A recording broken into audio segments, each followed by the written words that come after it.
अच्छा एजाज सैयद साहब, वैसे तो बड़ी अच्छी बात है जो हमें ऑप्टिक्स नज़र आ रहे हैं, और अगर ऐसी बात है जिस तरह खुशगवार मूड में जो मनाजिर नज़र आए हैं, लेकिन चंद माह के अंदर पहले आर्मी चीफ की मुलाकात होना, फिर वज़ीर आज़म की मुलाकात होना, 2 हाई डिग्निटरीज़ की मुलाकात, दूसरी मुलाकात की ज़रूरत क्यों पेश आई? क्या मुद्दा वही है जो वज़ीर आज़म ऑफिस की प्रेस ब्रीफिंग में, या कुछ और मज़ीद बात भी हुई? खबर क्या है? आपके पास बड़ी अंदर की खबरें होती हैं, और फिर आपकी पर्सनल रीडिंग और तज्जिया तबसरा क्या है? देखिए 3 हवाले हैं इस मुलाकात के, इस खित्ते के हवाले से। पहली बात तो ये है, बिल्कुल राइटली बेनज़ीर ने कहा कि जो अमेरिकी सदर हैं डोनाल्ड ट्रंप बड़े अनसर्टन हैं।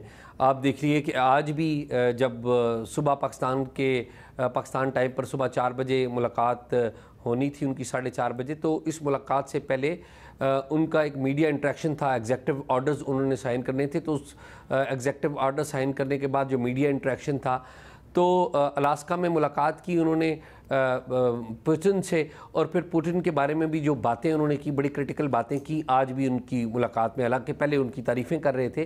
तो ट्रंप साहब का जो अनसर्टन बिहेवियर है ना, वो एक क्वेश्चन है, और हमें उसके लिए एक तैयार रहना चाहिए। लेकिन at the same time America का इस खित्ते में बहुत बड़ा मफाद है, और 3 चीज़ें वो हमें वाज़े तौर पर नज़र आती हैं।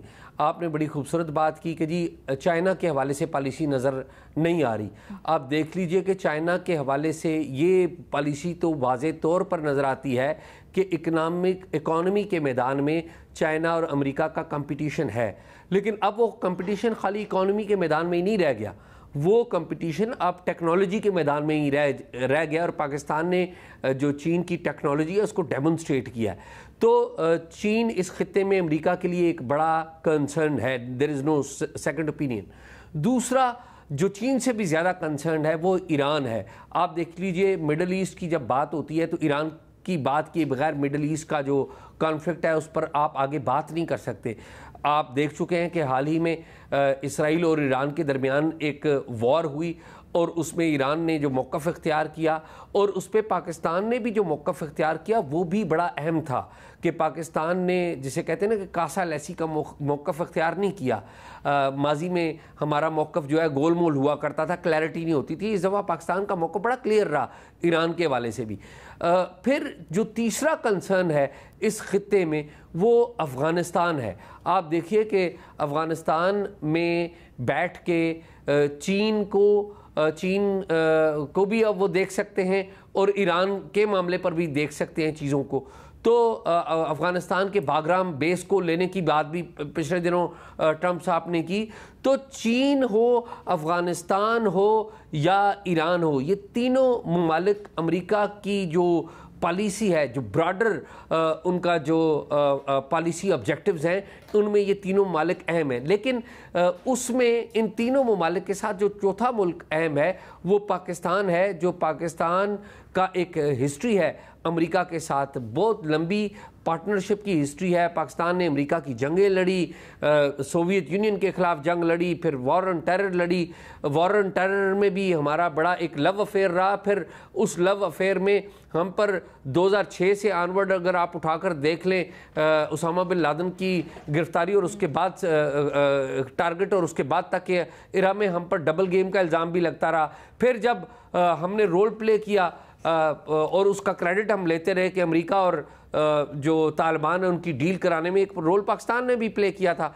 फिर हम एक गुड बुक्स में आए और फिर अमेरिका यहाँ से चला गया और आंखें बंद कर ली। और फिर अमेरिका ने पाकिस्तान पे, यानी डोनाल्ड ट्रंप ने पाकिस्तान के बारे में, आपको याद है, एक बड़ी ट्वीट की थी, बड़ी क्रिटिकल ट्वीट की थी और हम बड़े परेशान थे, पूरा पाकिस्तान बड़ा परेशान था कि ये क्या ट्वीट कर रहे हैं। और अब फिर एक हालात बदले और इन हालात बदलने में जो बड़ा बुनियादी किरदार अदा किया है, आप देखिए, हम पाकिस्तान की जो इस्टेब्लिशमेंट है या मिलिट्री है या इंटेलिजेंस सर्विसेज हैं, उनको डोमेस्टिकली बड़ी क्रिटिसाइज करते हैं उनके पॉलिटिकल रोल की वजह से।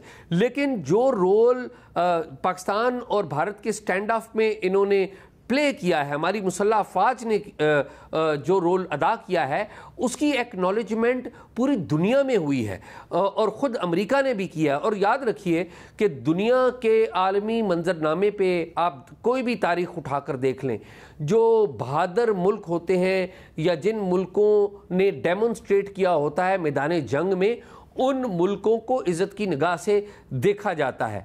और पाकिस्तान के साथ भी आप देखिए ना कि मई के महीने में दोनों मुल्कों के दरमियान स्टैंड ऑफ होता है और जून के महीने में ट्रंप साहब जो है वो फील्ड मार्शल से मिलते हैं और फील्ड मार्शल को जो जनरल आसिम मुनीर को वो खाली पाकिस्तान के एतबार से अहम नहीं समझते। उन्हें पता है कि पाकिस्तान में जो सिस्टम है वो ख्वाजा आसिफ साहब ने फिर ट्वीट किया हुआ था कि हाइब्रिड निज़ाम की तसलसल, हाइब्रिड निज़ाम की तसलसल से कामयाबियाँ, तो वो जो पाकिस्तान की जो मुसल्लह अफवाज के सरबराह को वो खाली पाकिस्तान के वाले से ही नहीं, वो इस खित्ते के वाले से भी बड़ा अहम समझते हैं। तो मेरा ये ख्याल है कि मुलाकात हो, ये भी बताए ना कि दूसरी मुलाकात की ज़रूरत क्यों पेश आई, इसके ऊपर आपका तज्जिया क्या है? देखिए, पाकिस्तान में जो एक सिविलियन सेटअप है और सिविलियन सेटअप के जो सरबराह हैं पाकिस्तान के प्राइम मिनिस्टर हैं और हमारी एक डिप्लोमेसी है। जून में जो मुलाकात हुई और उससे पहले भी हमारी डिप्लोमेसी थी कि हमारी मुलाकात हो अमरीकी सदर से। और आपको याद हो पिछले इतवार में तो अमरीकी सदर पाकिस्तान के प्राइम मिनिस्टर का टेलीफोन तक नहीं सुनते थे और बिल्कुल एक डिस्कनेक्ट हो गया था। इस दौर में आके कम से कम ये सफारती जो तन्हाई है वो ज़रूर ख़त्म हुई है। आल दो कि डोमेस्टिक सतह पर बहुत सारे सवालात मौजूद हैं, लेकिन आलमी सतह पर फॉरेन अफेयर्स के लेवल के ऊपर, और इसका क्रेडिट खाली प्राइम मिनिस्टर को और फील्ड मार्शल को देना ही नहीं ज़रूरी, बल्कि पाकिस्तान की फॉरेन मिनिस्ट्री को, इनके ज़बरदस्त जो सफारतकार हैं और पाकिस्तान के फॉरेन मिनिस्टर इसहाक डार को क्रेडिट अगर ना दिया जाए तो वो भी ज़्यादती होगी।